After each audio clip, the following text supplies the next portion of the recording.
J'ai pas forcément voulu devenir artiste. Je voulais en fait devenir justement une sorte de sorcier guerrier. Donc je suis dans une quête, qui est une quête un peu spirituelle et puis conflictuelle. C'est-à-dire que je travaille sur moi, sur ma perception du monde.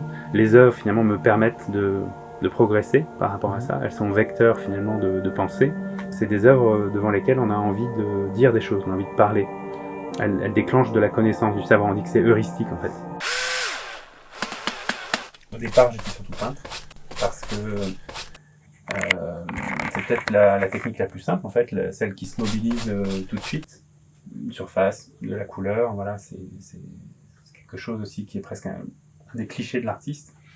Il y a eu aussi le fait que voilà, dans ma famille, ma grand-mère, qui était en même temps, qui avait fait sculpture aux Beaux-Arts, mais faisait beaucoup de peinture. Donc c'était au départ la peinture, le dessin, mais très vite, je suis revenu à ce foisonnement, à cette liberté.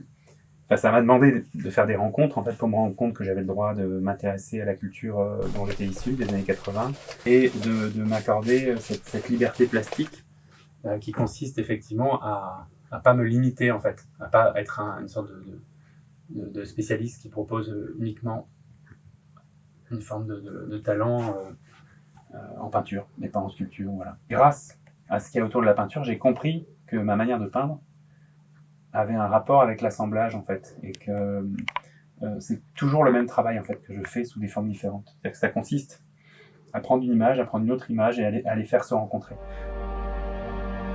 C'est comme un grand puzzle en fait, où pratiquement je guette le moment où je vais arriver à caser tous les objets, tu vois, dans une sculpture.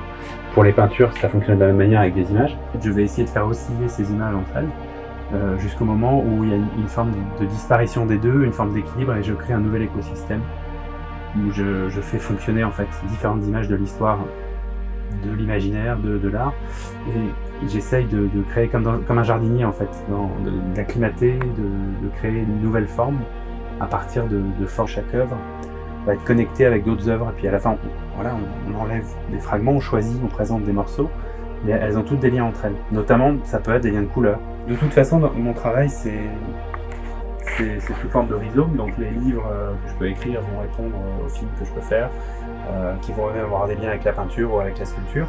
Au moment où je travaille, on est sur une pièce, je vais passer des heures, des journées, peut-être des semaines dessus, mais ça me fait aussi du bien de pouvoir, lorsque je sens que je risque de me tromper sur une pièce, que je ne suis pas en phase avec cette pièce, ou peut-être à un moment donné je n'ai pas la bonne énergie pour travailler dessus, mais je vais pouvoir glisser sur une autre pièce sur laquelle je vais me trouver peut-être plus en accord, et ça va m'éviter de faire des erreurs à un moment crucial. Depuis quelques années, je travaille beaucoup avec des objets, avec des jouets notamment. Mais en fait, au départ, il y avait l'idée de l'image prise dans la matière, le pétrole.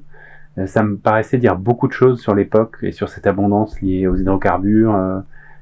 J'avais le sentiment aussi qu'on retrouverait des jouets dans les dunes dans quelques décennies, et qu'on aurait du mal à dire si on perd en tout cas la mémoire de notre civilisation, de pouvoir dire quel est leur statut. Est-ce que c'est des objets religieux? Est-ce que c'était des œuvres d'art? Est-ce que du coup c'était des jouets? Qu'est-ce que c'est qu'un jouet? Donc là, je bosse un peu plus avec des objets en bois.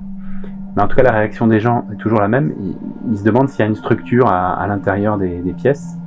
Alors je leur explique en fait que quand je travaille ces pièces, c'est vraiment un objet, plus un objet, plus un objet. Enfin, ce qui m'intéresse, c'est que ça grandisse comme une plante en fait. Il y a quelque chose de l'ordre d'une vitalité. La forme se déploie, enfin, elle se déploie, elle s'équilibre. Elle se compense, elle grandit, et chaque objet a un sens par rapport à l'ensemble.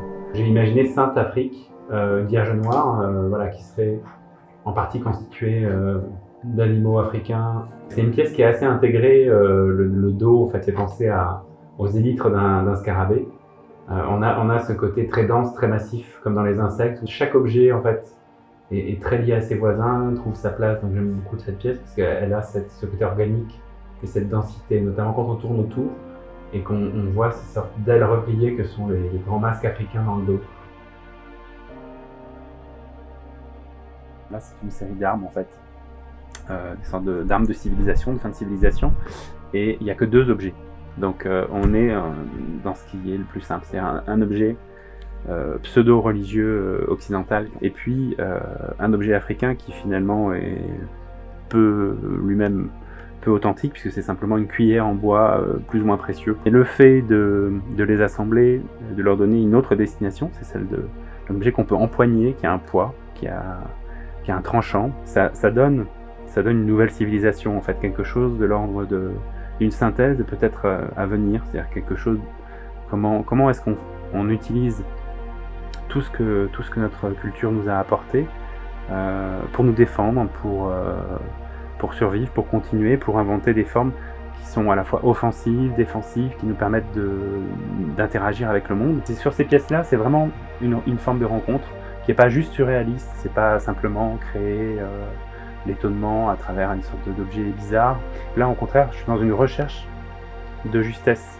Je cherche quelque chose qui me semble résister à mon arbitraire, en fait, et avoir sa vie propre, de me donner l'impression que c'est justifié, et donc au point où j'ai l'impression de ne pas le fabriquer.